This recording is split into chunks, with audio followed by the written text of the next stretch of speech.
I had a sleepless night. Last night I couldn't sleep at all. I was so scared. I don't know how many cigarettes I smoked.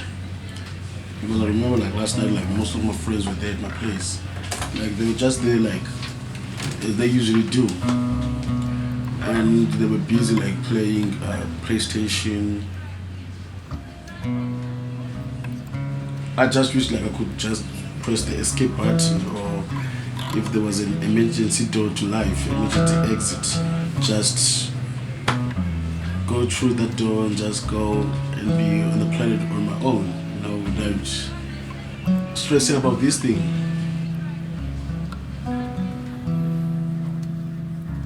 The closer we were driving, a few kilometers, like we were heading to the center, it was like I'm digging my own grave.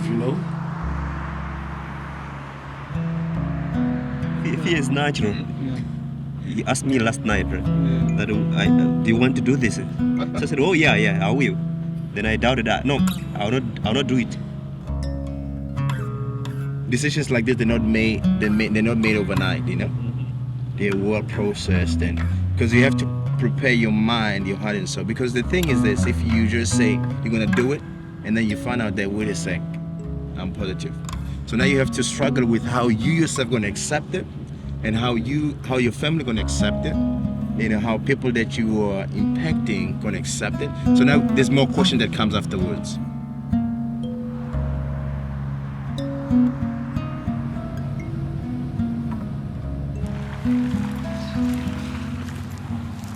You can say I have a fear, a little bit of fear. I don't want to be alone here.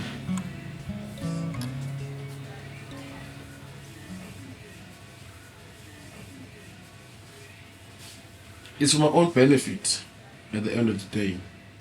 Because like this is my life and I've got only one life to live. I might come from the smallest house, but I'm coming from the biggest home.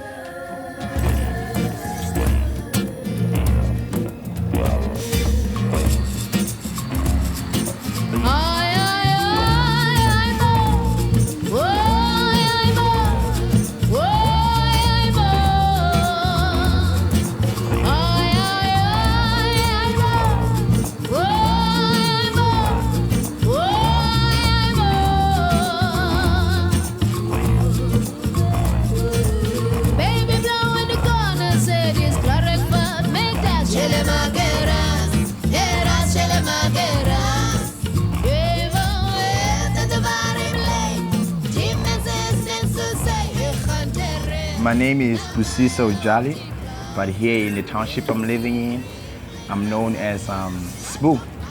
I'm originally from Free State, which is in the center east of South Africa. But I've been living here for 4 years. So this is like my second home now. Masiphumelele is found in Cape Town, Western Cape. So this was a forest, but it ended up becoming a registered township. It was the 5th township registered in Cape Town called Site 5. That's where the name came from, Site 5. But the people, as they united, they end up calling it Masiphumelele. That means we will succeed. I'm from Khayelitsha, Cape Town, and I'm part of Wavin Collective Group.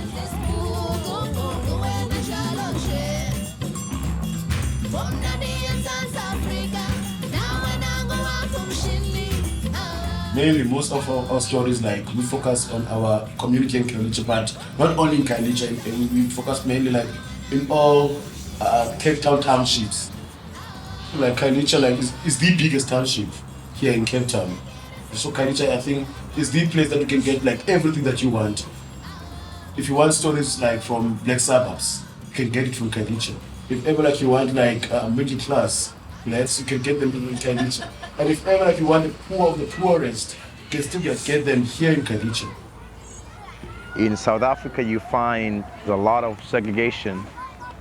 There's places that are better, so they are known as the suburbs. That's where you find most rich people living. So there will be white people, mostly. So people who live in township, there will be black people. Mostly they are regarded as poor people.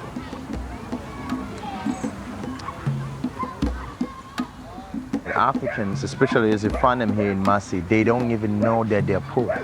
You come to them and say, you're poor, you don't have food, you don't have da-da-da. They're like, what are you talking about? I'm satisfied. They're always warm welcoming you. Even if they had the last food in their house, they're gonna give them to you anyway, because they're a giving community. There's a lot of needs in this community. I really felt that I wanted to be part of that. And we believe that the cornerstones are the people that can be, the assets, people that can really help meet the needs, locals. So I've been really working with men who've been reaching out to other men. I call them my leaders, I call them my friends. They call themselves mighty men of Massey,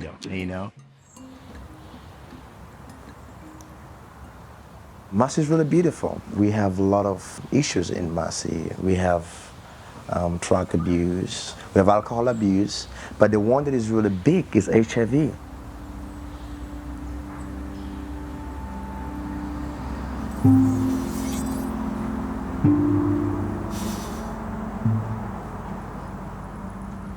Africa still remains the epicenter of the AIDS epidemic, particularly this part of the region, sub-Saharan Africa, where over 70% of the new infections actually occur in this part of the world. And then more specifically, the hotspot is South Africa, where nearly 5.6 million people are living with HIV. That is the largest number of people in one particular country living with HIV in the world. So South Africa is actually categorized as hyper-epidemic country. We have the adult population, about 17% of the adult population average are living with HIV and AIDS.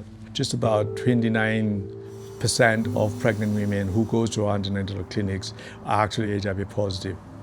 Some of the provinces actually carry the burden of disease for South Africa. We were talking about a prevalence of coming up to 40%, with some districts reporting above 40%. So, coming up to every second woman in that district will have HIV.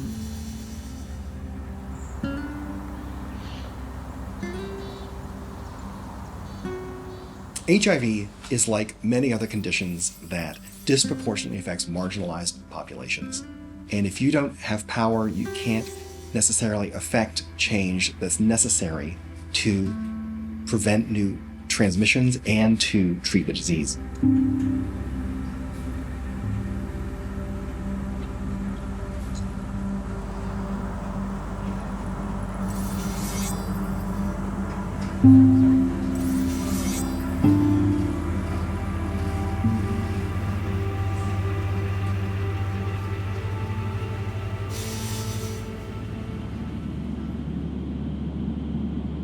When you get there, you meet with the counselor.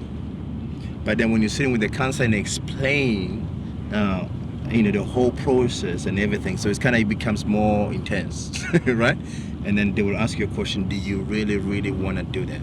So that's why you have to process these questions before you go, So then you are ready for whatever comes.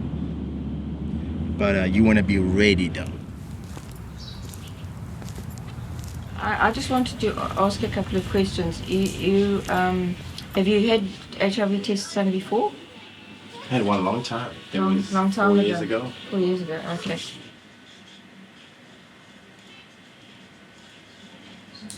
This is just for the records It's here. okay. There are no results or anything. It just says that we'll say that it's, from a legal perspective, you come into a clinic. So, your first name? SIBU SISO. It's a beautiful name. Yeah, absolutely. It is your name. Are you African or English? Yes. Which one? Yes, both. There's a whole questionnaire that we're going to go through. So it will be a personal, one-on-one explanation. If you've been living dangerously, or if you've been living with HIV in any way, if you've taken any chances or anything, that's what we're going to be taking a look at. How deep do you go? How deep do you dig? Well, it can get a little bit heavy, but we'll see. I'll try as fast as possible not to get too deep. Okay. Let's go deep.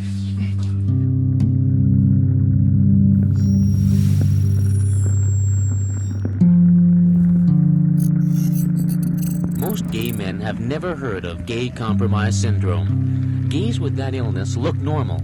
Their problem is they've lost the ability to fight off infections and cancer. Of course, the main question is why only gays get the disease. In the very early days of the pandemic, even before people began to recognize that it was in existence, there was this whole knowledge around HIV being based in the US, that it was a gay epidemic and all the rest of it.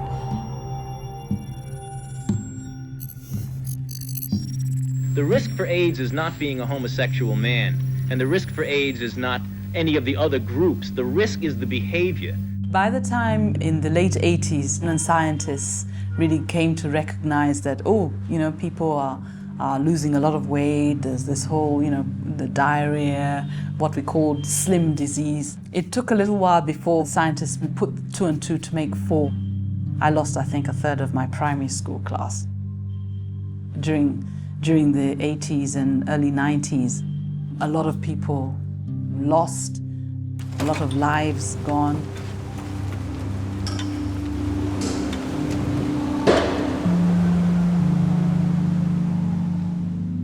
My own activism around HIV was in the 80s. And in those days, the issue really that we confronted was within an apartheid state. HIV and AIDS has really the great potentials of creating the division further and racializing it as a black issue.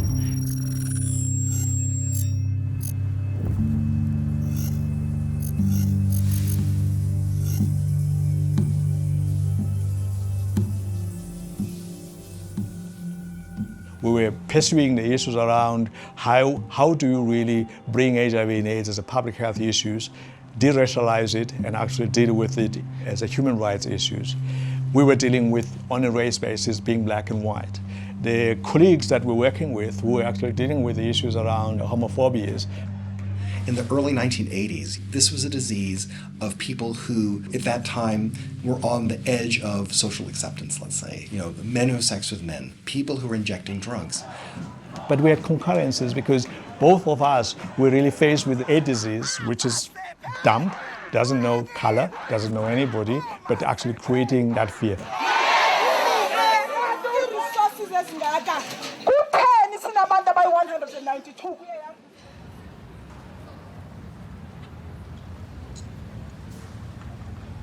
I never really liked white people because of what happened. So when I was 8, there was all the black people, community where I was from, they were marching, recruiting everyone to vote for ANC, which is Nelson Mandela's party. But then they were like, all these big trucks of white people came and police, and they said, go home, stop what you're doing. I was low at the time. And so, but they didn't listen, and they kept staying there. So they started shooting at us. So everyone was like, running into houses. So my grandma came and grabbed me because we were watching the whole thing. She came and grabbed me and went with me in the room and then went to the bathroom and locked the bathroom. And then she was moving my mouth because I was really threatened by what was happening. Grandma, people are running and then all of a sudden it's like... So that's the memory I have of white people.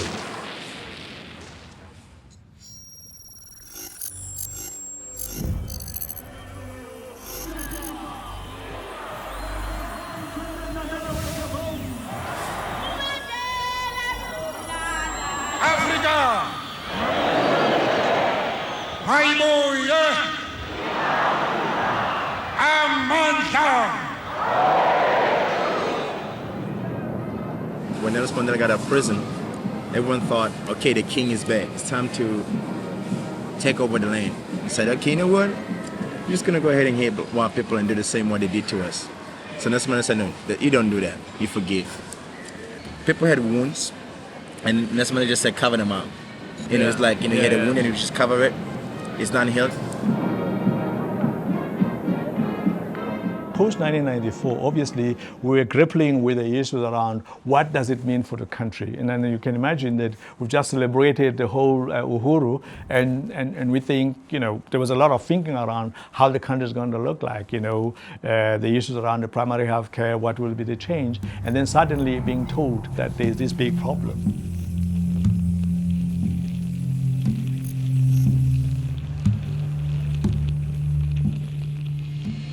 President Mandela has attended his final cabinet meeting in Pretoria. President-elect Thabo Mbeki will announce the new government before his inauguration next week.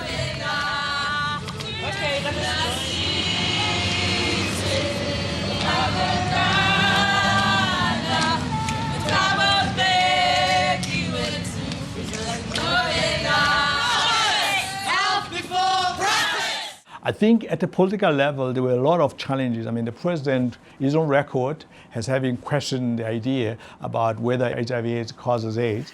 You see, when you ask the question, does HIV cause AIDS? The question is, does a virus cause a syndrome? How does a virus cause a syndrome? It can't.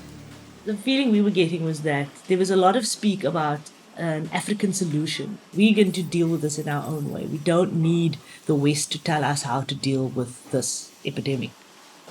Whether they were even admitting it was an epidemic or not is another story. It seemed to me that we could not blame everything on a single virus.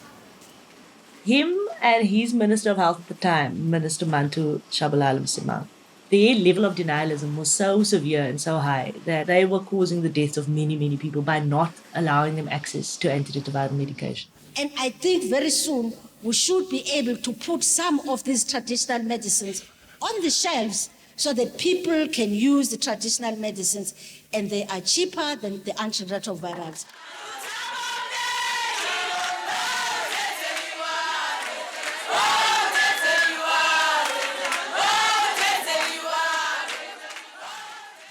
There was almost like an unwillingness to believe science. It was as if science, we have our own science, you know. Thabo Mbeki was somehow, I don't know, he's going to make his own rules, like science didn't exist here. It existed everywhere else. And even when there were hundreds and thousands of people dying all over the place.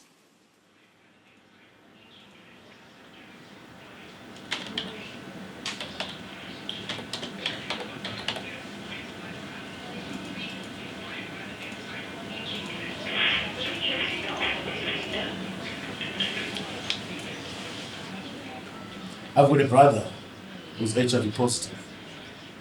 And he contracted HIV in 2008.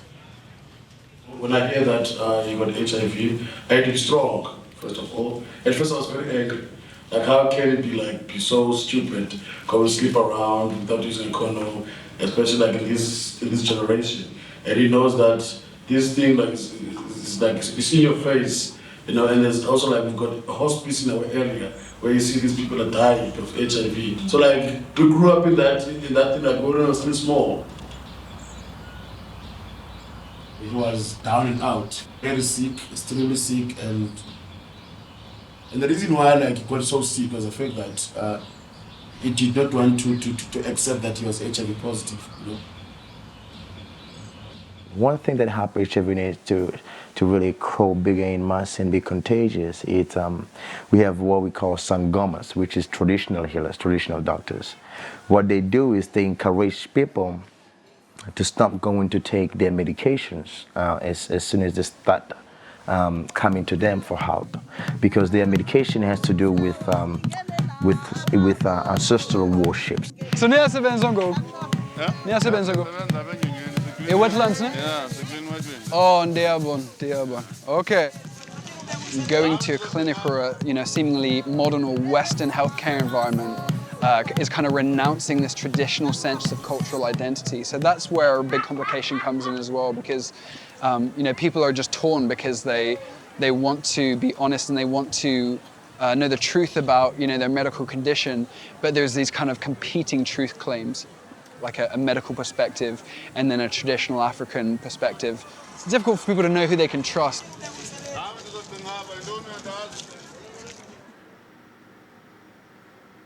First thing that I need to tell you is that as far as confidentiality is concerned, what gets done in here stays in here.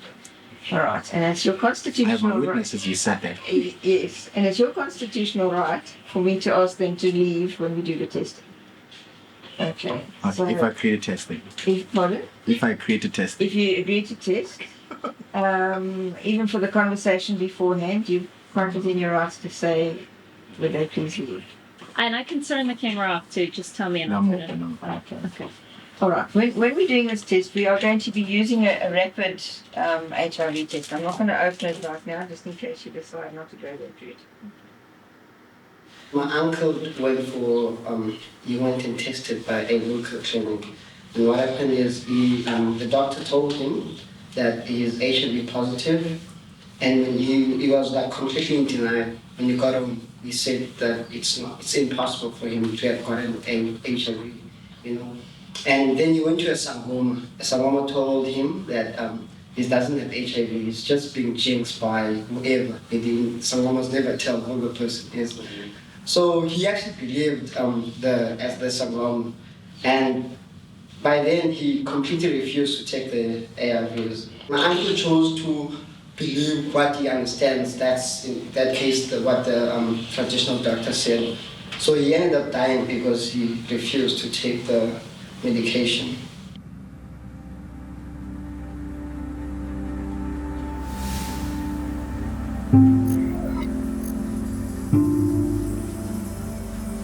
Then in Toronto, in 2006, in Toronto, at the AIDS conference, the exhibition stand for South Africa had garlic and olive oil and the African potato on a shelf. The minister was saying, you know, garlic and olive oil can manage your HIV while people were dying. You will see that the group that has been working on garlic, on lemon, because lemon has got a lot of selenium. So their messaging, or their mixed messaging, I think was detrimental to the rate of the increase of HIV and the incidence levels must have been, I mean, that was the highest that we've had.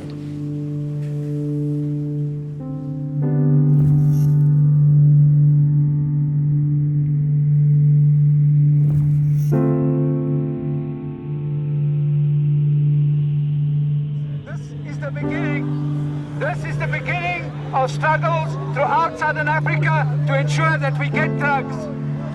We call on the PMA to announce the sale of AZT to the government at 180 Rand for 1 month course for a pregnant woman or rape survivor now. Viva! 180 Rand now! We used protest, civil disobedience and the court, as well as fighting with pharmaceutical companies to lower their prices.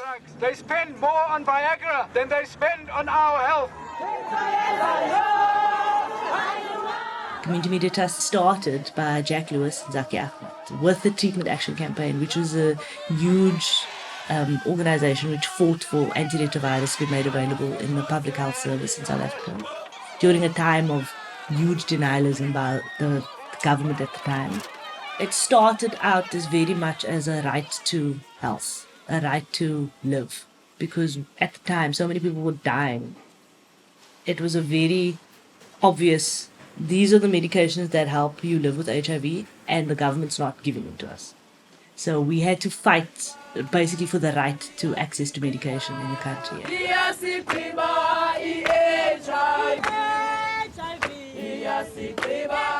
After the years of denialism and the years of not getting medication, what that did was it spread the disease faster than anything else could have.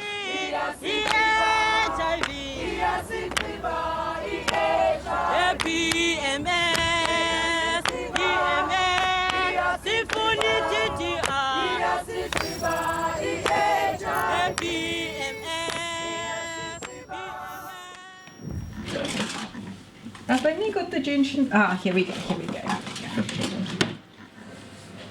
Now it's far more likely that a woman would pick it up, or she's in much more danger of picking it up, because semen would stay in the vagina for a longer period of time.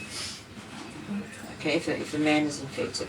Whereas the length of time that a penis is in the vagina and in contact with vaginal fluid is a much shorter period of time. Okay, because the semen stays in the vagina for much longer.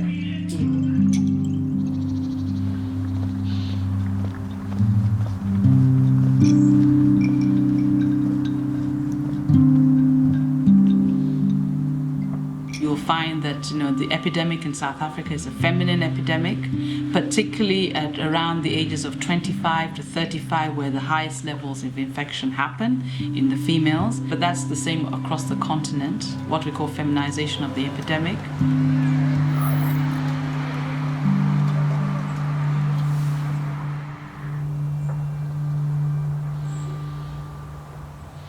I think in many of our societies, gender relationships are very, very important. The challenge is that if you have a gender relationship where women do not have a voice and they're not able to actually negotiate aspects of the sex and how that sex should actually happen, then you have a serious problem. It's in our minds as women that I can't challenge a man. A man is a man. A man is the head of the house. So I think it's power when it comes to prevention or condom usage. That's where power comes in, because if a guy says, no, I don't want to use a condom, let's just do this, you'll do it because he's the one who's bringing everything for you at the end of the day. He buys clothes, he gives you money, so you just can't say no. You feel like you can't say no. We've had one of the highest rape statistics in the world. They did a study where 1 out of every 4 men that they interviewed in the study admitted to rape in one way or the other. Knowingly. So it's just, the stats are ridiculous. It's very, very depressing. And that's also, if they're basing it on the reports, what about all of the women that don't report? You can triple those numbers.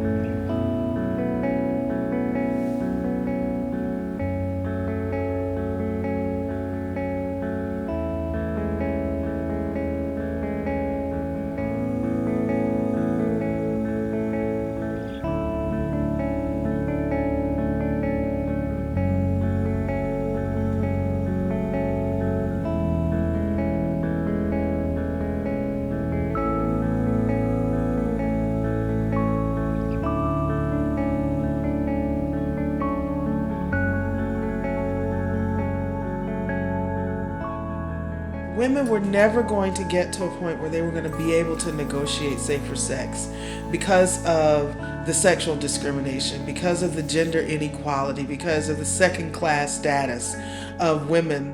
There's still patriarchy and there's still male supremacy, and it's still ingrained and internalized in us. There's still women who may not be commercial sex workers in my community, but are certainly transacting risky sex for something, whether it's a good meal or a place to stay, or just to have a man on your arm for a night, or to have somebody just treat you right for a little while. That we're still willing to take those risks because of those identities and because of those set and established ways of being in relationships that we have not yet broken out of, regardless of the risk that HIV poses to us. It's about economic independence. The levels of poverty have to change. Who earns money has to change. The level of education has to change until young girls are educated enough to get a job and look after themselves so that they can deal with those issues by themselves or make an informed decision. Then all of those issues will remain the same. Only once you have your own money can you say, no, I'm not going to sleep with you because I don't need airtime. Because they know, okay, if I promise her that I'll buy her Brazilian hair, I'll make her beautiful than she is, then she'll go for me. That's why you see a lot of us like craving sugar daddies with a lot of money. because we want to be beautiful. And I just think we are beautiful the way we are. We don't need extra beauty. Because without that makeup, then, or without that Brazilian hair, without this weave, will a guy come to you? Okay, yes, a guy comes to me because of this weave, but what if I take it off? Take it off. At night. Not now. Don't be silly.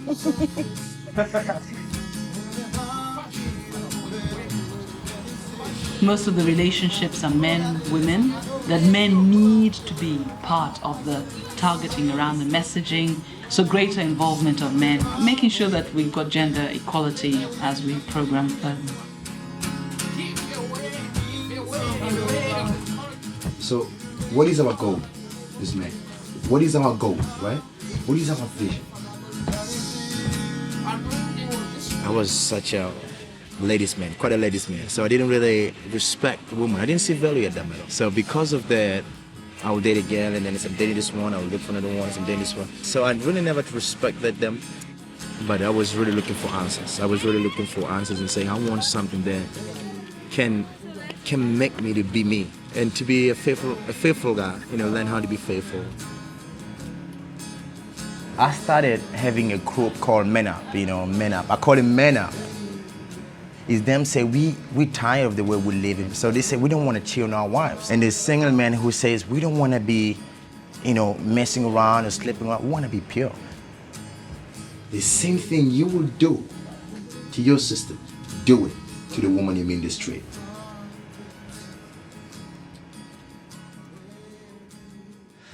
The major social norms that we try to address, and these are difficult ones, are expectations around what women should be, expectations about what men should be.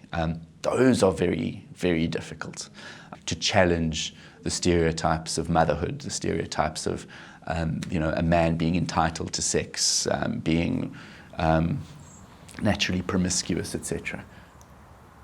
HIV/AIDS in our context is no longer an issue of risk groups. It's not about people who are really having sex with commercial sex workers. It's not about men who have sex with men. It's not about people who are actually promiscuous. It is really related to heterosexual transmission. It's long-term relationships, people who are cohabitating on long terms, who actually regard themselves as low risk, and in a manner then they don't use condoms, and this is really where the HIV infection is coming in. Do you use condoms? I haven't had any sexual intercourse for a very long time. But I used to before. I mean, before I tested, I used to, and the times where I didn't, Okay. So that's why I was not sure what is happening. In our surveys, if you ask people if they use condoms, they say yes. Then, do you use condoms every time? No. So there's also this issue of, yes, I use condoms most of the time. But, there's some nights, I've got my main girlfriend. I love this one, right? So we don't use condoms. But I use condoms with my other girlfriends. Like we call them spares and besties. You have your bestie, and then the spares are, you use condoms with the spares because you don't know what other spares they may have. And it's totally acceptable to have a relationship like that, and then your bestie you don't use a condom. Because you two are faithful to each other. Faithful. I think people first of all, to be honest with you, people are cheating outside, left, right, and center. And we have this person that really loves you, who's there for you through thick and thin. And then at the same time, there's this girl on the side who's always come with miniskirts, and yeah, you're always tempted. It's not like you love her, just that just a shake. And what do you get? And that is a problem out of that. And that's when the problem starts, because it's just a shake now, and then tomorrow, feelings develop between the two of you, between the shake and you, and then after that, for a very long time, you fall in love, and then you live a double life. Now you're lying to your girlfriend, you also lying to this side, and then the next thing maybe you see also another temptation. And the problem is people don't know you're cute and all of that. I'm like, okay. Come to Papa. I also don't want to disappoint them. Maybe make them feel as if like I'm a loser or something. I'm like, So you're doing it for them? Yeah, in a way. No, be honest and tell him. I'm a good alone, man. Come on. Yeah, he's so quiet. So what does a person with HIV look like?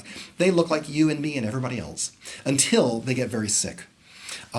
People living with HIV infection, at least during the chronic phase of infection, which in an untreated person can last maybe as long as 10 years, looks healthy. They don't feel sick. You wouldn't know that person has HIV infection. Now, on average, most of these people then, if people don't get treated for HIV and AIDS, people will progressively become ill and progressively they will die. On average, it takes about 10 years or so for people to be very sick. Probably after 10 years when they are sick, probably another 2 years, if they don't get any interventions, most people will actually die. When we're testing in a clinic like this, we're not testing for the virus, we're testing for antibodies. If the test does come up positive and you're infected with the virus, it doesn't mean you're sick. Right? There's a difference between being infected with the virus, having HIV, and actually being sick with AIDS. That's when something else will come along. You'll have flu, TB, and your body can't cope with dealing with more than one virus or bacteria or whatever, more than one illness at a time. And that's when the HIV virus takes over. It really takes over altogether. Antiretrovirals is the term we use for the medicine to treat HIV. It's a retrovirus, so these are drugs against a retrovirus, antiretroviral. How do antiretrovirals work? They prevent HIV from copying itself or replicating. HIV is a virus that has a predilection for binding to a certain very important cell in our body, the CD4 cells. And it uses the machinery of the CD4 cell to make copies of itself, and in doing so destroys those cells. These cells are the managers of the immune system, and if your CD4 cell count gets too low, which is what happens in HIV infection, then you become susceptible to a host of infections that normally wouldn't affect anyone with a competent immune system or a functional immune system. Antiretrovirals block that replication process in the CD4 cell and therefore protects the CD4 cells from destruction and allows them to maintain at the normal level. In a person whose CD4 cells have been damaged by HIV and they have a very low count, by taking this medicine, their CD4 cells can replicate and grow back to near normal levels. It's very much like a Lazarus effect. You have these people who are near death, very low CD4 cell counts, and then with potent therapy, their immune system's able to heal and come back. And then, of course, there was the groundbreaking research which shows that, treatment can be used as a means of prevention. We know the science behind antiretrovirals is that they work in the body to reduce the amount of virus, HIV virus. So even when somebody's on antiretrovirals, the viral load or the amount of virus of HIV virus in the blood never goes to zero. It's always there, but it's at a level which we call undetectable, and it means that it's less likely to be transmitted to the next person. In fact, if you're on antiretrovirals from the very beginning, you will not spread HIV because your viral load will be so low. And there are PrEP studies now between serodiscordant couples, which is one living with HIV and one without. If the partner who doesn't have HIV is on PrEP, which is pre-exposure prophylaxis, ARV treatment, all the studies prove that there's a 90-odd% chance that they don't get HIV. It's not transmitted to them. So the whole idea is that, okay, if we can get a huge number of people who are living with the virus on antiretrovirals, then maybe we reduce the chances of transmitting the virus onto the next person. So that's where we're saying, okay, treatment as prevention. South Africa has got the largest ARV treatment program in the world. 1.5 million people to date have ever been started onto ARVs. Government has already made provision that every South African who's eligible to treatment, who will have a free treatment for the rest of their lives. First and foremost is HIV testing. People have to know they have the infection to be treated and prevent transmitting to others, and they need to know if they don't have the infection to take advantage of prevention interventions. Early diagnosis is the key. And the sense is that if every South African have an opportunity to test and know their status, this is going to be the fundamental element that was going to make a difference in the HIV epidemic. You see, you cannot have the benefit of a treatment unless you know your status.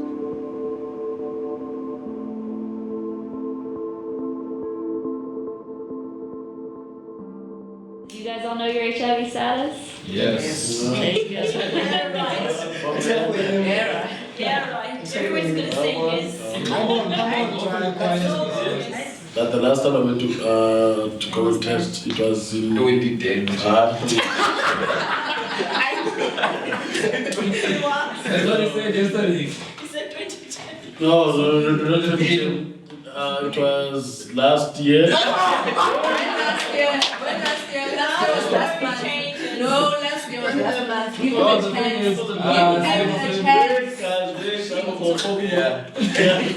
Give him a chance. In March. Then after that, then I went back after the middle period.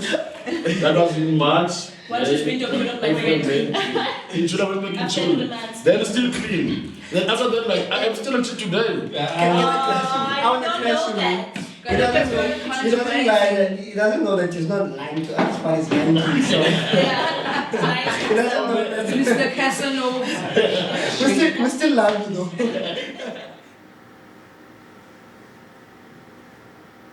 The baselines are very difficult to predict, but I think that from what we call the UN General Assembly Special Session reports that countries report on a regular basis, at any particular time, it was known that only 10% of the population actually knew their status at that particular point.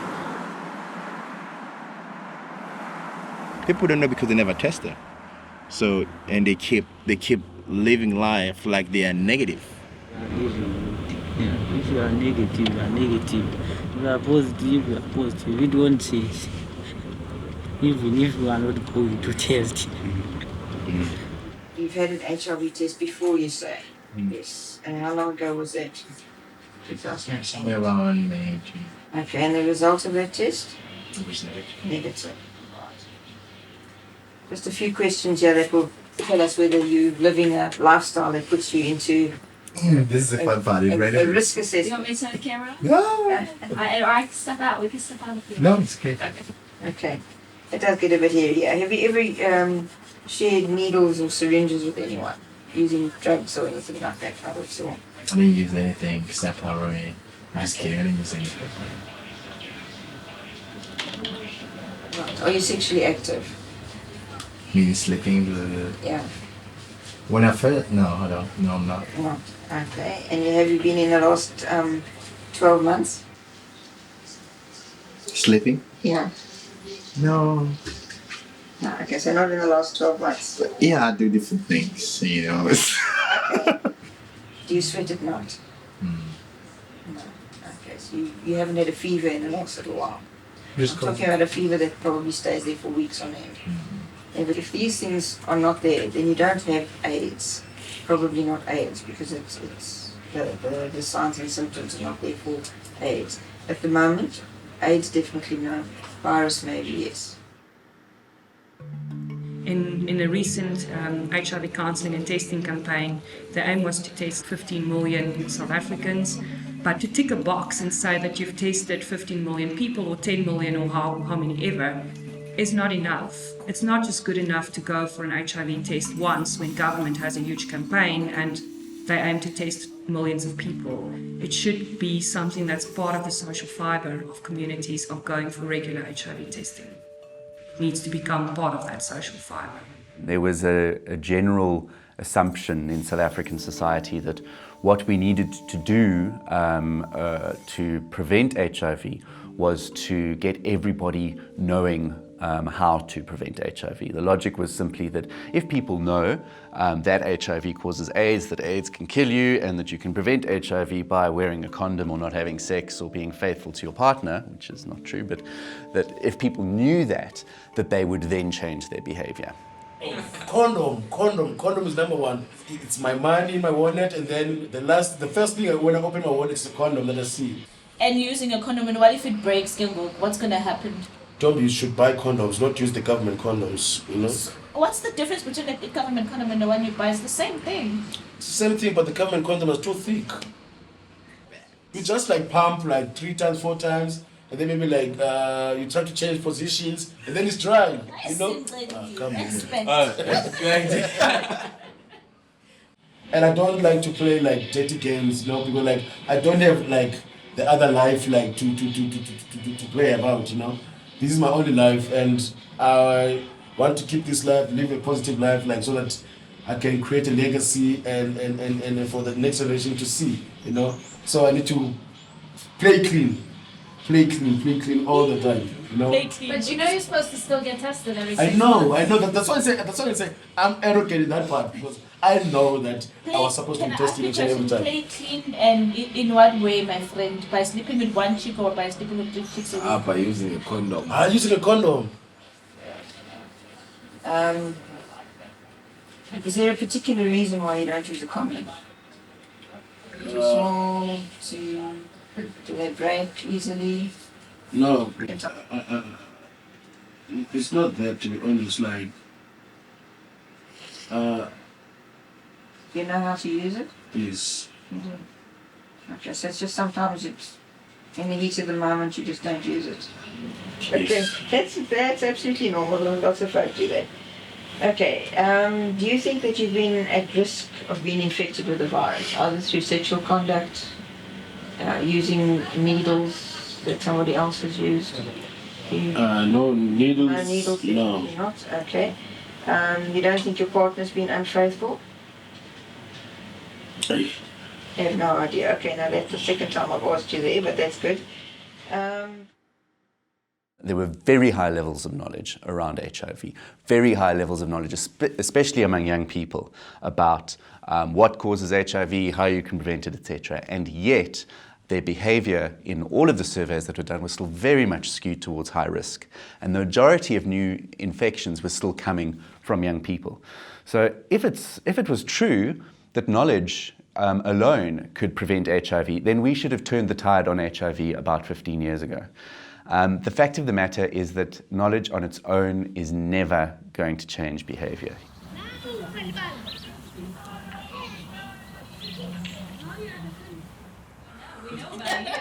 We can see you. This is how we test. This is how we test.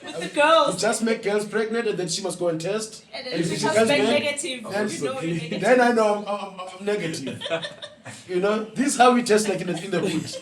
Just make a girl pregnant, and then You know you if she comes back negative, then now you know you sorted. You know, and if she comes back like the plus side, hey, it's a problem. You know. When was the last time you were tested, Stevie? Be honest. To be honest with you, it was not 2 years back. It was last year in March. So you're due. You're due every 6 months. I I'm know. due. I know. I know. We did a literature review and some focus group discussions to see what were the barriers to testing, why were young people not going to test. And what we found is that there were 4 main fears that were standing in their way. The first fear was quite simply fear of self-knowledge. It's knowing that you have done something that has got you HIV. So the knowledge itself of what you've done. The second one was, of course, we're quite familiar with the concept of fear of death and dying. So, AIDS is still associated, even though the treatment rollout has been so effective, with illness and death. The third and fourth are closely linked, and they're also quite familiar. The fear of discrimination. Firstly, from your family, so that your family won't understand. You don't want to tell your family. You're scared of how they're going to react. They're scared of how they're going to treat you. Are they going to throw you out of the house, etc.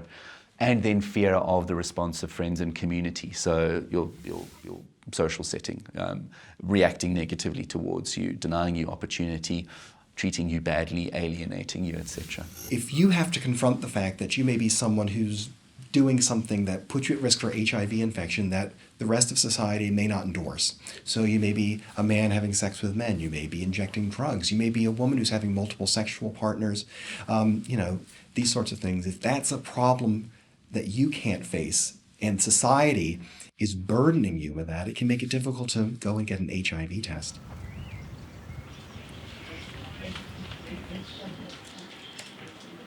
And once you have this form, it's your responsibility what you do with it.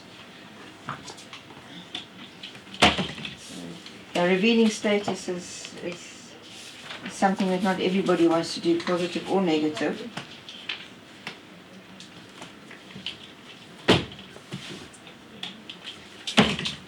Unfortunately, it does have a stigma. It's not like blood pressure or any of these other things. The real issue around the stigma with HIV and other STDs and unintended pregnancies and women's sexuality and all other kinds of beliefs around sexual behavior and sexual expression is that the real stigma is around how we deal with sex, around how we approach sexual conversation, sexuality, sexual identity, sexual expression, sexual pleasure. All of that gets stigmatized. I mean, I guess because, again, it's connected to something that is, in some ways, stigmatized or demonized, that the connection to HIV and AIDS is this idea of like sexual promiscuity or having many partners, and people are not sharing their status before they have a sexual relationship. We also have to make sure we're addressing the stigma just around illness, how we use or misuse the word normal in the context of health and well-being. So the person who's infected actually gets into this what we call personal stigma, where you then stop doing things and going out and even seeking access to care. I know people who said they'd rather die than go and get treatment. When we have conversations about how are we going to end white supremacy or how are we going to end white racism, well, it's not going to be black and brown folks that end it. It will be the white folks for whom that racism is a benefit. And it's the same thing around feminism and gender equality, right? Women are not going to be the ones to end sexism if men don't end sexism among men. Well, it's the same thing. While the presence, the respect, the love, the acknowledgement, the celebration we have for the strength and for the beauty in people living with HIV who step up and step out, it's not up to them to stop the stigma. It is up to us. Would you take an HIV/AIDS test? Sitting where I sit, again, HIV test or not, I think is irrelevant to the matter. It might be dramatic and make newspaper headlines. But would it not set an example? The president taking an AIDS test? No, but it's setting an example within the context of a particular paradigm.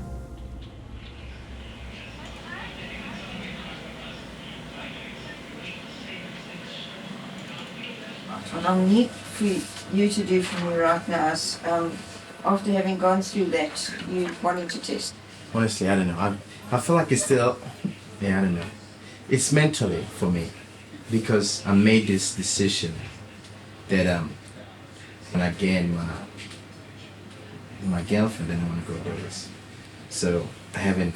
But now I have a girlfriend at the moment. Okay, well, you need to go and think about it carefully, because as a role model, it is not a bad idea to have the test done. Being a role model and actually having the test done is one thing. Revealing the result of the test is another thing again. And is there any thought in your mind that you might test positive? Is that what's keeping you from testing? To be honest, I don't know. I don't know, but I don't want to think like, I don't know. Okay, well, I'm going to just mention, because that's sometimes there's an underlying, maybe I am. It is a scary thing. Yeah, I don't know. Because I don't know. I just don't know, to be honest. What I don't understand is number one, like, it's when people are dying of AIDS. And then, like, I don't understand, like, why people don't, like, just go and get the medication, that because it's free at the end of the day. So that's what I don't understand. That's what I don't understand. People don't want to be seen at that hospitals. They don't want to be seen at the hospitals, and there's still denialism, and then there's still stigma. Many people still choose to keep their HIV/AIDS status a secret. Gugu Dlamini was murdered after revealing her HIV/AIDS status. I think of the stories of the bravery of women like Gugu Dlamini, who was a young woman in KwaZulu-Natal who was fed up with the discrimination and didn't want to die in shame and in silence, and disclosed her status publicly. She was an activist who joined the Treatment Action Campaign in KZN, and then openly in some public event said that she's living with HIV, and very shortly thereafter. First she was harassed. She went through extreme stigma from her community because she was open about her HIV status, and then eventually she was beaten to death by her own community. It was a straight up stigma related beaten to death because you're living with HIV. And I mean that was many years ago, and it was the very first TAC t-shirt had Gugu Dlamini on the back of it. So I always relate the t-shirt to her story. It's almost like that level of stigma caused that t-shirt, because we wanted to say we're all HIV positive. Who are you going to beat now? Everybody's wearing one.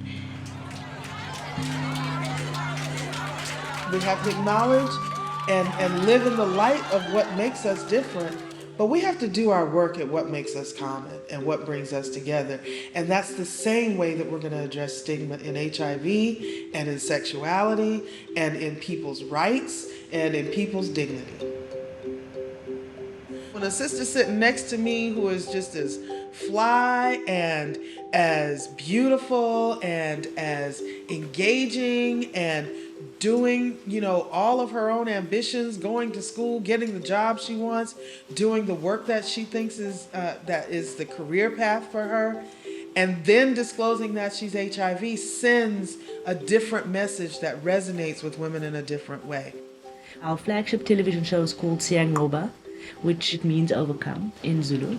So we started the show as a way to normalize just talking about HIV, talking about living with HIV. We tried to change HIV from having the stigma of being the sexually transmitted disease with all the model issues that come along with that, and try and normalize it to be just a chronic illness like diabetes, like high blood pressure, which can be managed and treated. If you see someone like you dealing with a health issue, it makes it easier to understand, makes it easier to absorb.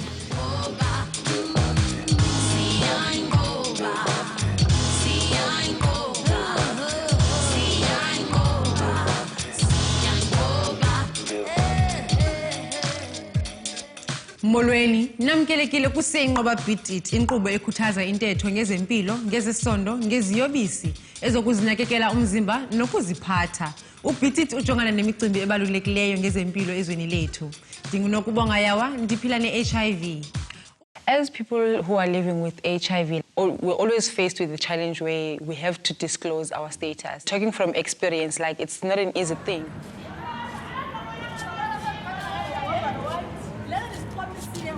I started hearing people gossiping around, and the gossip will come and to my ears, and people will come to me and say, hey, is it true that you're HIV positive? Or you hear people talking around like in groups. And there was this day, like I became like angry to a point where I stood on the street and I was like, okay, yeah, I am HIV positive, like get a life. What's up, Because I know many of you, they're HIV positive, but you're sitting there looking at me, talking about me and my daughter. But for many people, like especially young people, teenagers, it's not easy. But as you're growing up, you get used to it. You get to meet people who are HIV positive. You share stuff, you share your experiences. In that way, you learn from other people.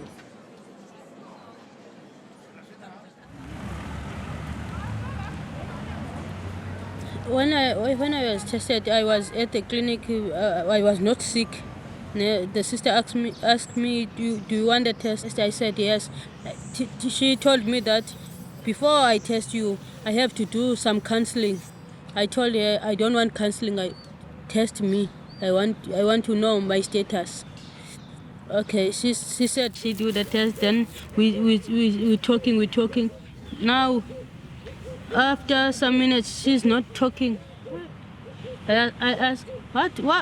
She asked to me, when you are positive, what you gonna do? I said, I can't do anything. If I'm positive, I'm positive. Okay. She said, when the lines are like this, we are positive. So I said, okay. And I phoned my sister. I tell my sister, I did go to the clinic. They tell me I'm HIV positive. On over the phone. I want to make sure they are speaking the truth, really, because I know myself. I don't have a lot of boyfriends. I told myself I didn't go to Gauteng and also to Cape Town and also to Durban. I was staying at home. Others they said the HIV is in Cape Town and Joburg, and now I didn't go to Joburg where I'm getting the HIV. I think 2 weeks after I tested for HIV, I was like, how do I deal with this? How long will I live? Will my daughter be HIV positive as well? How will she look? You have those things going through your mind.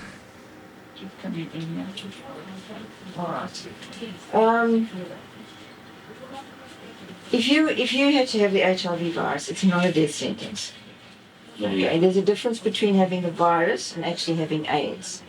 And having a general look at your state of health and so on, even if you have the virus, you certainly don't have active AIDS at the moment. Now, if you had sugar diabetes, if you had high blood pressure, TB, and you didn't take your treatment, and you didn't look after yourself, you can get sick and you can die. It's the same with the HIV virus. As far as that's concerned, it's no difference. I will ask the doctor. I want to know how long I will live so that I prepare for my daughter before I die. He was like, no, you're not going to die, Nokubonga. I was like, no, don't lie. I'm sure maybe that's what you say to a lot of patients because you want them to feel better. Just tell me, when will I die? This thing, I'm sure it's like cancer. He was like, no. Then he started bringing me these people, showing me Abu Zaki Ahmad. He was like, look at this kid. He's been living with HIV for this long, all those things. It's like, oh, okay, now I see.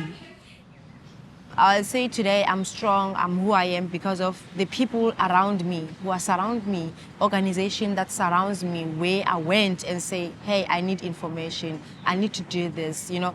And even like young people who having issues, those are the people who build Unokubonga, who I am, because I had to listen to them, I had to learn from them.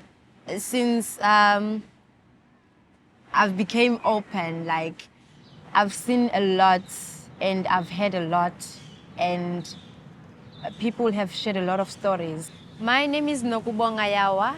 I am the host for Saying Ngoba Beat It and I'm living openly with my HIV status. My daughter is negative. My HIV is for my HIV, not for my daughter. There was a guy we interviewed and he said, I think we are all HIV positive. It's up to you to find out if you're negative. And I was like, that's as long as you don't know your status, you are HIV positive. As long as you don't know your status, you're HIV positive.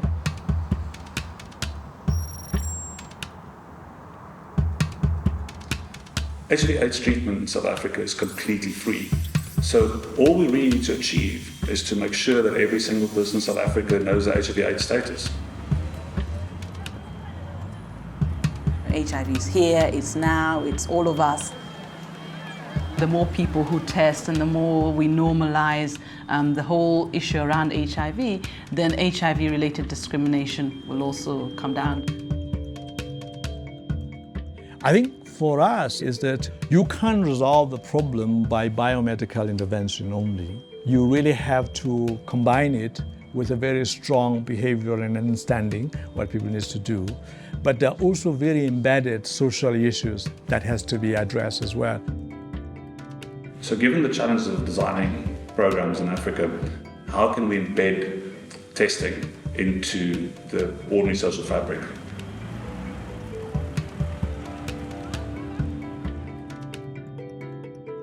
So for the last 15 years, I've been studying peer-to-peer influence and social influencers and how they spread behaviors through social networks and therefore through society. The science of social influence isn't new, but it's been going through an incredible transformation in recent years.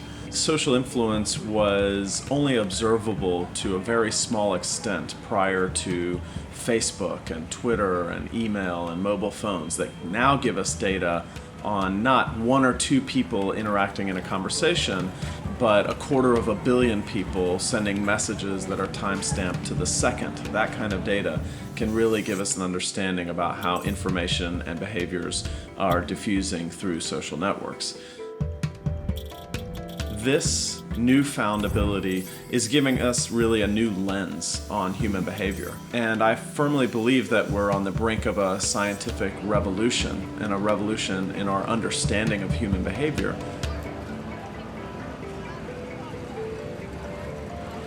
That person there has had over the period of time 3 different partners. And those 3 different partners that they have even just had 2 each. Okay, and if have you had more than one partner in the past? Yeah. Okay. You've got another one over there, and she maybe has 2 others, and that one has 3, and that one has 2, and they each have 1, 2, say 1, 2, 1, 2, 3.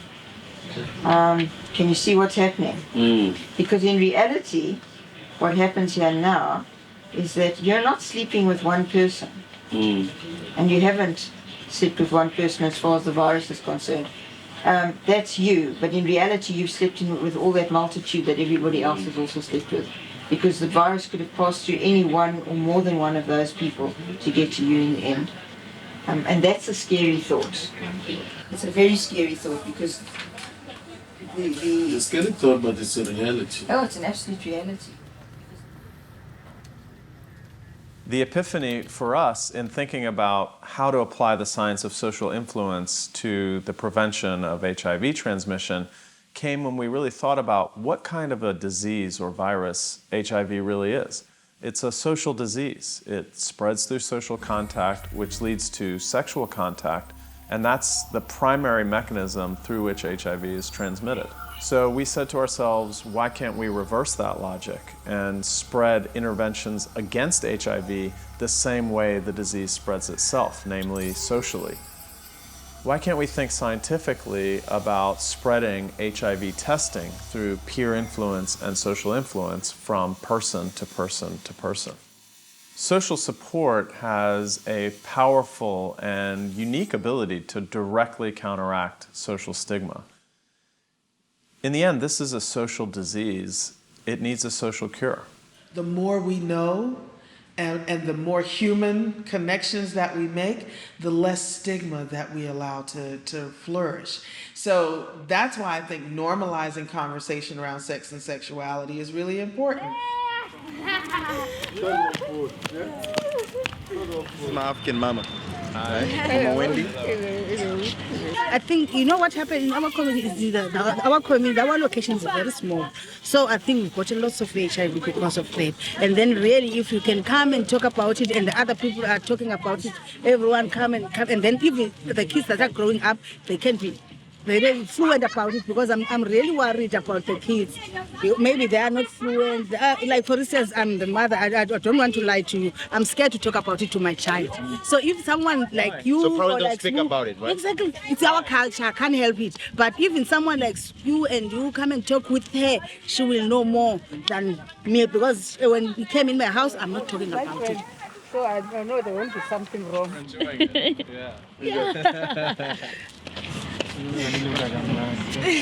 So the reason why social influence is so effective is, first, that we trust our friends and family more than any government organization or company billboard telling us how we should behave. If that advice comes from our friends, or family members, we're much more likely to trust it.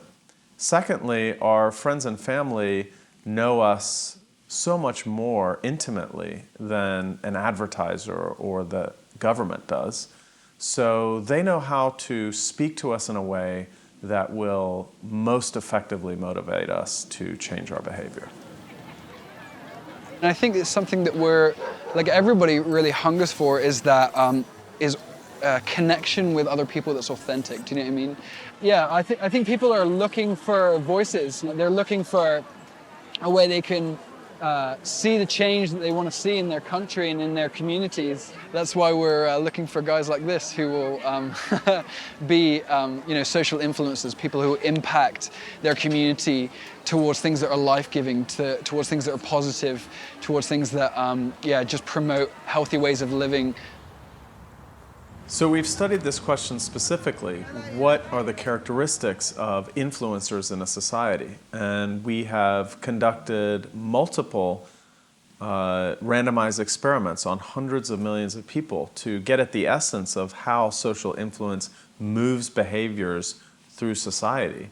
And we've really done this at population scale. And we've learned several things.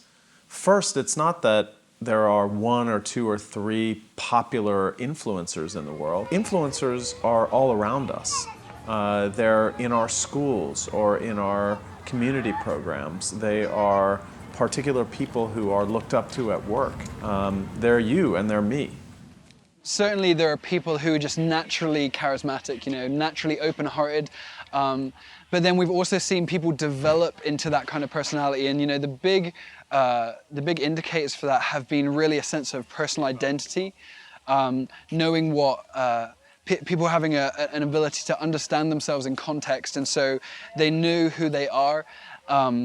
They know the life they want to live. They know the change they want to see, and they're confident that their actions can actually influence that change. So I started having a group called MENA. I've been really working with men who've been reaching out to other men. And they just meet under the trees. They talk about life together. They're accountable to each other. This is the issue, right? This is reality. This is it. It's out here. It's our enemy. So I really want them to know beyond that, hey, you guys need to get tested because it's good for you. It's good to know where you're at,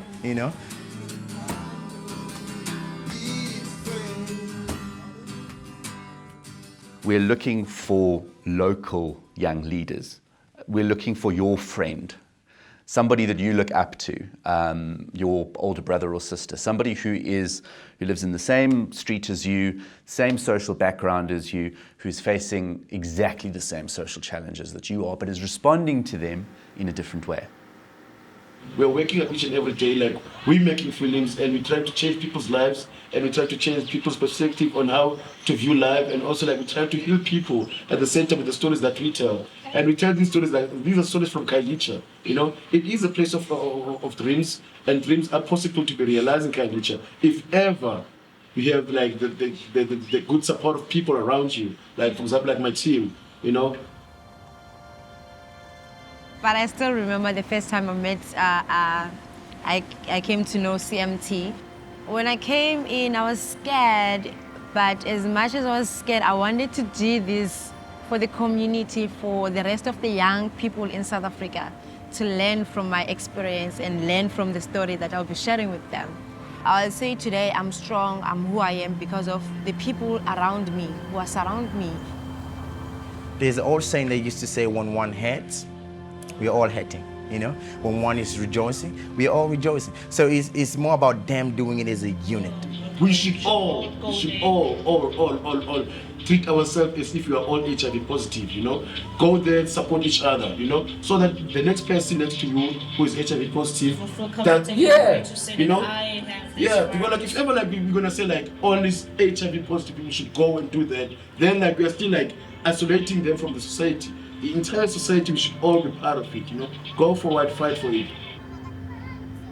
So countries have to really take seriously this HIV prevention revolution that we're calling for and take it seriously. But it needs a number of actions and creating an authorizing environment where people are free, where people can talk liberally, where people can discuss sexual relations and their sexuality without feeling that they're abnormal in any way, and an environment where HIV testing is normalized and integrated into the normal being well. We did a study, a randomized trial amongst 1.5 million people on Facebook to study how different types of messages spread social influence in a network. And what we found was that personalized invitations were about 3 times as effective as passive broadcast messages, like a status update, in changing people's behavior. The other big advantage to personalized invitations is what we refer to as stickiness. What's the likelihood that someone sticks with a behavior long after the influence message has been sent?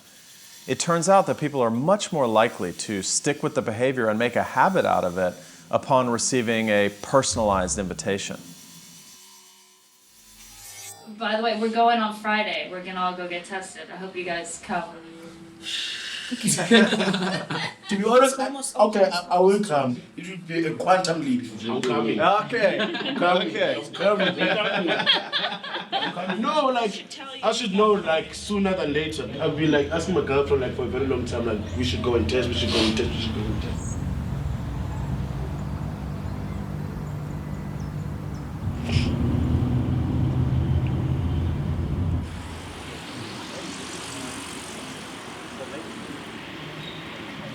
Guys, I asked them many times, I said, you sure, my guys? I said, you sure? I asked them during the day, and they said, yeah. And I met them again evening. I said, let's sit down, tell me you sure. And they said, yeah, sure, right? And then they started saying, but I'm scared. And I said, it's just no.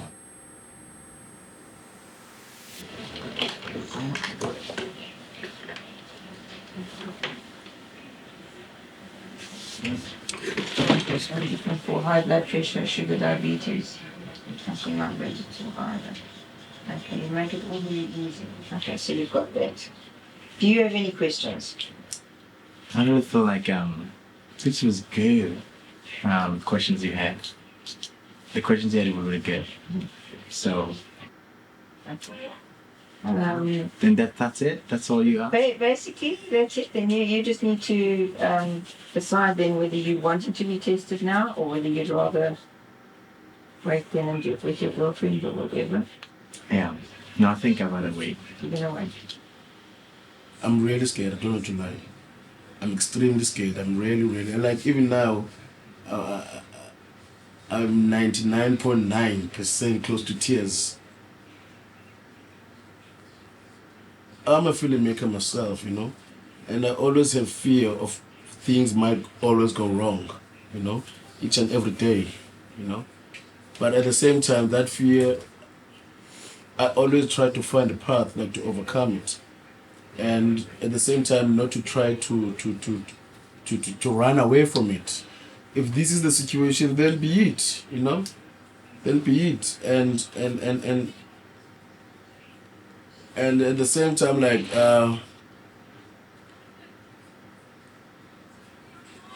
I think fear is not an enemy of progress, you know? Right. What I need for you to do from here right now is, after having gone through that, you wanting to test. Yeah. Okay. I just need you to put your name over there, your signature with the date. You can just put your date of birth over there, and then just read through this, your signature there with the date, and that you're requesting counselling. Please.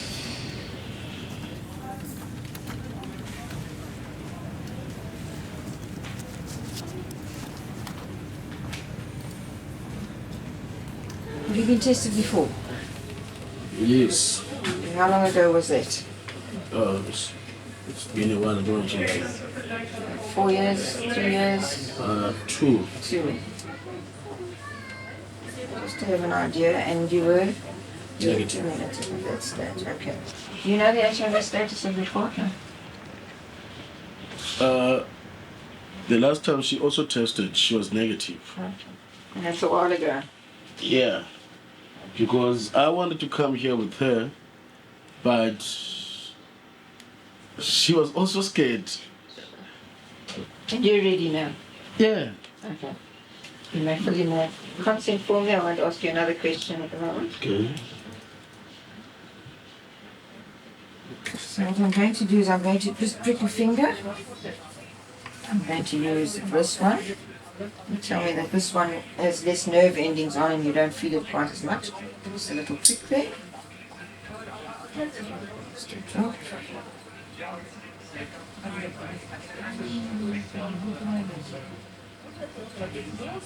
Thank you. Just press there.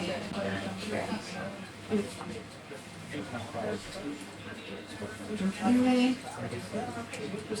It's not diluted. The test takes about between 5 and 15 minutes for the result to come up.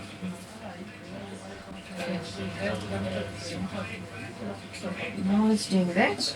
I'm just going to talk a little bit about a couple of other things. Okay, so usually we say if you think you've come into contact with the virus, you should test immediately, 3 months later, and then 6 months later to be absolutely certain. Because you want to know that you're starting out negative and that you haven't got it already.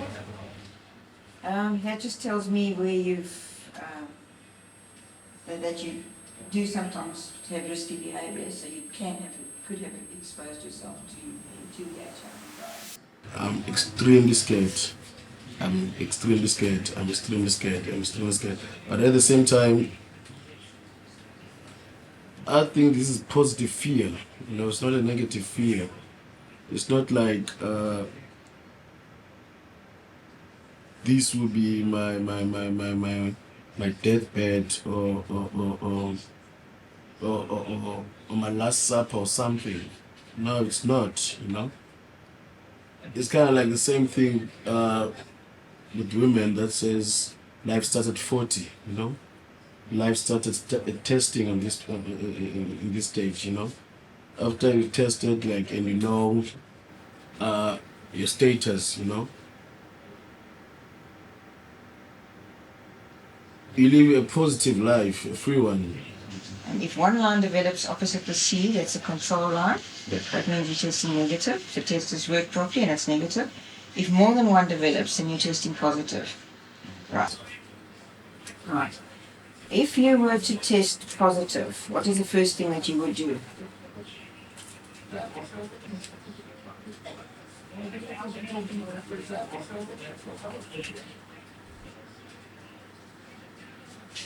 I talk to myself. Okay. My suggestion is that you find someone else you can talk to. Yeah. Somebody you can trust, somebody that you can speak to, because if you've tested positive and you share it with somebody else, it just decreases the burden on you phenomenally. Your body, by exercising properly and eating correctly, you can live a long, healthy life. It's exactly the same with the HIV virus. Okay, and I know you're not hearing very much of what I'm saying, but it's necessary to hear it. Some of it will sink in and some of it won't, because it is a scary time and it is kind of nerve-wracking. I'm not going to keep you in suspense all the time there. You can have a good look. What? Negative? Negative. No infection there at all. We didn't have a choice. It's a heavy city.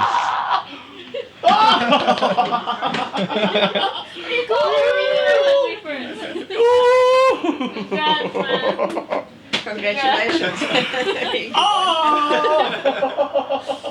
That's a great, isn't that an empowering feeling? It's actually Ooh. Yes, you.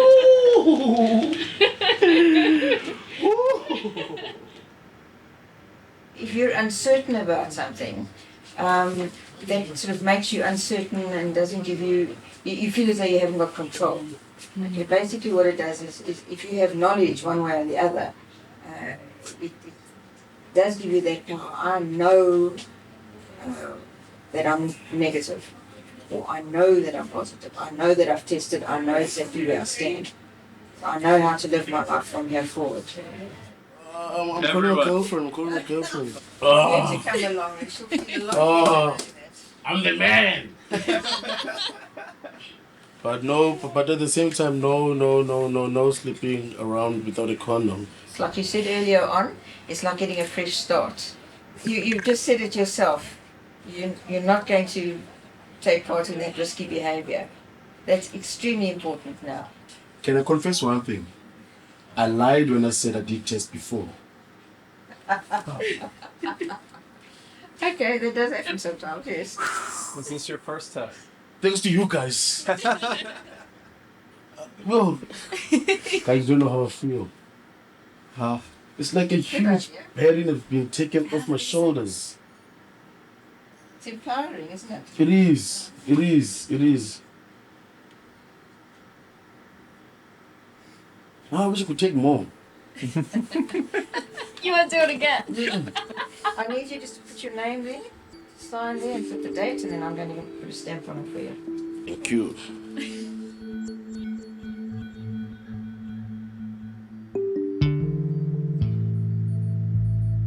The epidemic, what is evidence is that South Africa is making really great strides in trying to address this. I mean, obviously AIDS is a global problem, and we're 30 years into the epidemic now. And in fact, towards the end of last year, we developed a strategy as UNAIDS as we move into the future, saying it's now time to get to zero.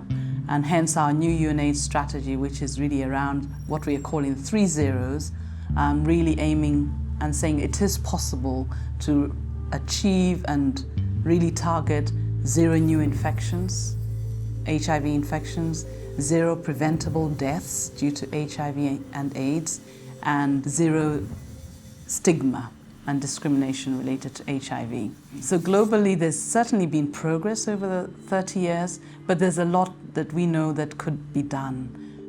The reason the virus is able to survive so long is because there's a wrong perception, and it is wrong, that HIV is in certain communities and not mine.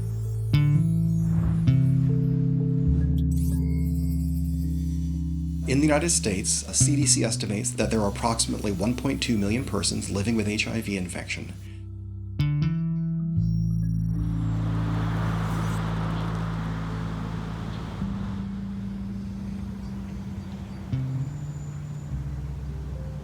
HIV is a disease that takes advantage of marginalized populations.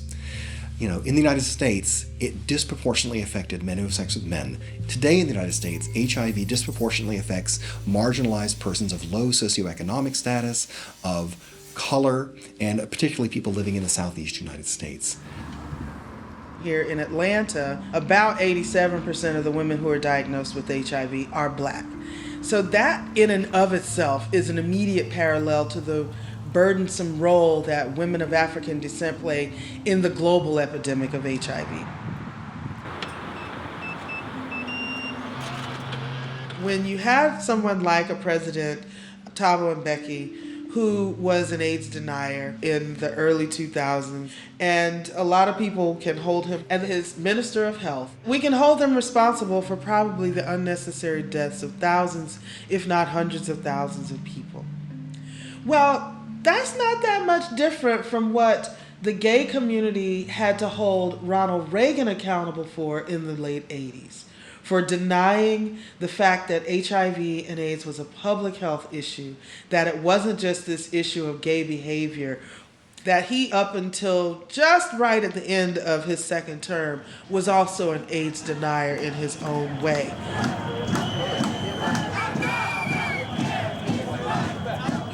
And so the mobilization of ACTA, AIDS Coalition to Unleash Power, and how that moved beyond Reagan and even into the Clinton years, even holding Bill Clinton's feet to the fire, if you will, was the same type of movement, albeit a little later, that started with the Treatment Action Campaign in holding Mbeki, and then later holding Zuma and the next presidents accountable.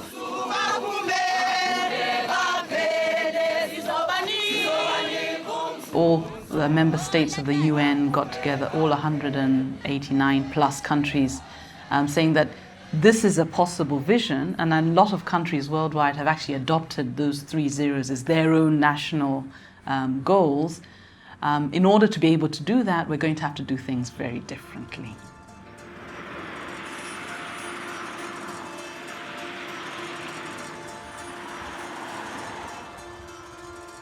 On a trip to Tanzania, as I was walking through Dar es Salaam, I realized that every single person that I was seeing had a mobile phone. Even if you are a very rural, poor person in South Africa, you might not have access to clean drinking water, you might not have access to electricity, but chances are very good that you will have access to a mobile phone. We realized that there's this incredible opportunity to utilize the mobile technology platform and to deliver other services as well, not just commercial services. By using social methods and getting people to spread the message from person to person. You can harness the social effect of groups of friends and groups of people influencing each other in doing something really life-saving, like going for an HIV test. This is how we communicate today. This is how we get our information. These new social platforms are enabling our messages and our influence to travel farther and faster than ever before. We have to decide as a society if we want to harness this power to get people to click on Facebook ads or to make the world a better place. This is an awesome responsibility, and we have to all realize that in essence, we're all role models now. Interactions on a mobile phone can actually lead to real behavior change. Communities and social networks can actually influence an individual to take action. If you work on a sustained basis in communities with young people, you'll see that that energy is there, that development is happening, that communities are improving, that things are getting better. And a lot of that is sustained by this social energy, by the excitement of people together deciding that they're going to keep things going.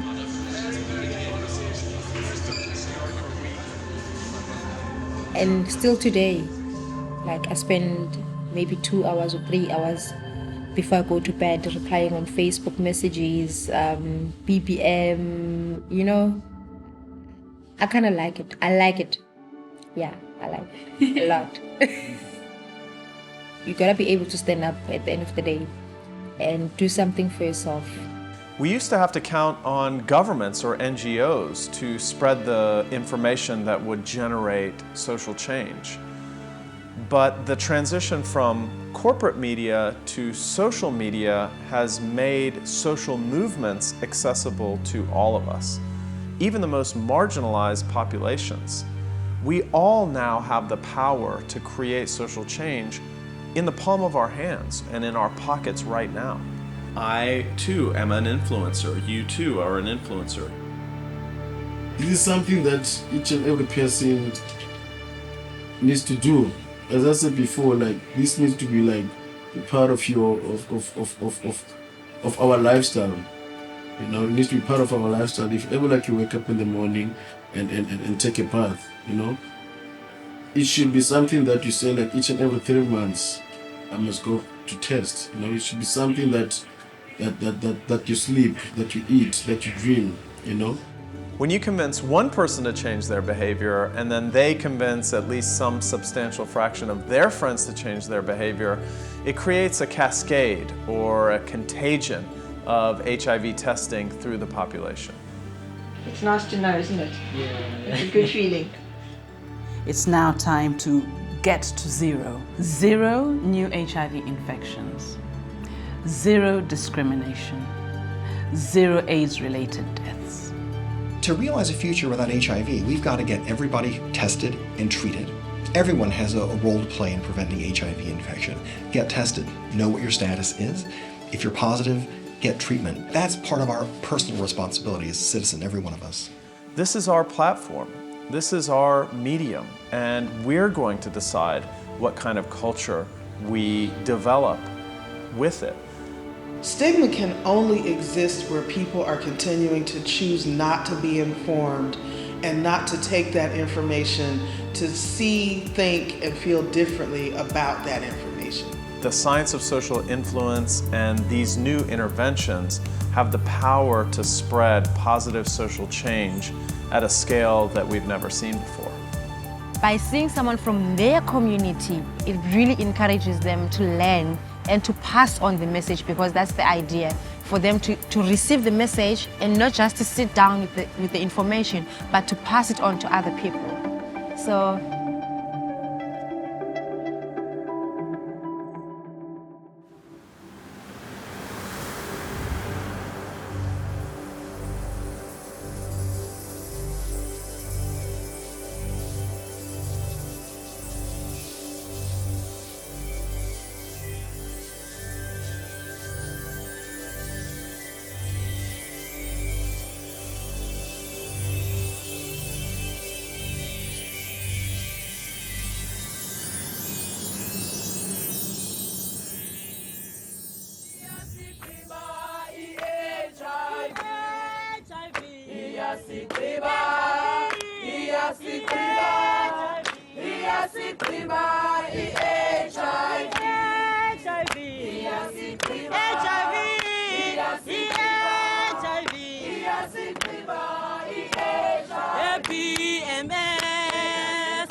Kamalengo, si Malibu, Malibu, Malibu, Malibu, Malibu, Malibu.